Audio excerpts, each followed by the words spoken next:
उस सुबह कश्मीर की हवा कुछ अलग थी।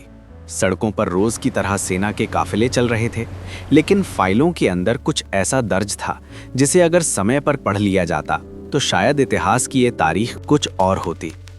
फरवरी 2019 से पहले के हफ्तों में स्थानीय इंटेलिजेंस यूनिट्स ने कुछ असामान्य हलचल नोट की थी। दक्षिण कश्मीर के कुछ इलाकों में अचानक गाड़ियों की आवाजाही बढ़ी थी। एक युवक जो पहले कभी सुरक्षा एजेंसियों की नज़र में नहीं था, अब बार बार संदिग्ध इलाकों में दिख रहा था। ये कोई पुख्ता सबूत नहीं था, बस मूवमेंट पैटर्न था, और इंटेलिजेंस की भाषा में यही सबसे खतरनाक संकेत होता है। ये जानकारी ऊपर भेजी गई, जिला स्तर से राज्य और फिर केंद्रीय एजेंसियों तक। रिपोर्ट में साफ शब्दों में कुछ नहीं लिखा था, लेकिन एक लाइन थी, संभावित खतरा सेना के मूवमेंट से जुड़ा हो सकता है। यही वो लाइन थी जो आगे चलकर सबसे भारी पड़ने वाली थी। 14 फरवरी की सुबह सीआरपीएफ का काफिला जम्मू से श्रीनगर की ओर बढ़ रहा था। 70 से ज्यादा गाड़ियां, सैकड़ों जवान। सड़क वही थी, रास्ता वही, लेकिन हालात बदल चुके थे।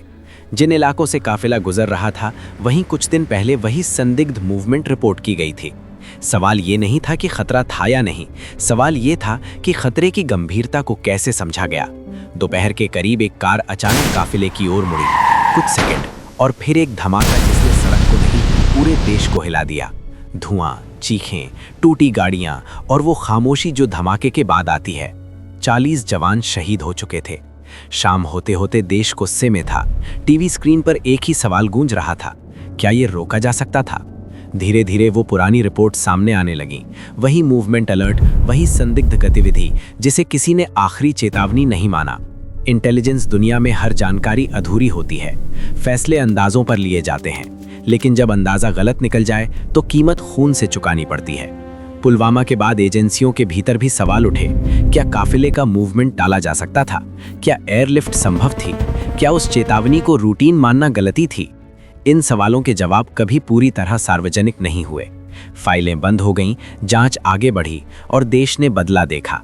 लेकिन उस एक चेतावनी की कहानी जो समय से पहले आई थी और समय पर समझी नहीं गई, आज भी सिस्टम की सबसे खामोश विफलताओं में गिनी जाती है। क्योंकि जंग हमेशा सीमा पर नहीं होती।